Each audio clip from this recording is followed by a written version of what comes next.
জয়গুরু। একদিন কথা প্রসঙ্গে শ্রী শ্রী ঠাকুর বলছেন, মানুষের সঙ্গতি মানুষ। এই মানুষ যদি থাকে তাহলে মানুষ কত কী করতে পারে। আমার আধ পয়সা সঙ্গতি নেই, আমার সঙ্গতি মানুষ।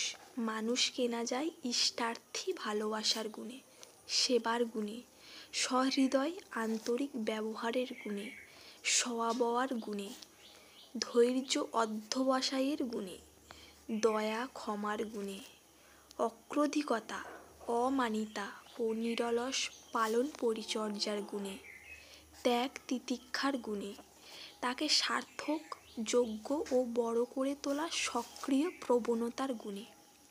জিনিস কেনা যায় টাকায়, মানুষের তুলনায় জিনিসের দাম বা টাকার দাম কিছুই নয়।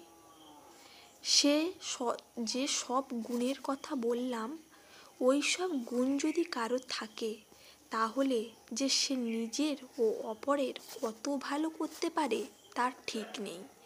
মানুষের প্রধান আহরণীয় জিনিস হচ্ছে ইষ্টার্থে লোক আহরণী গুণ আহরণ করা। জয় গুরু।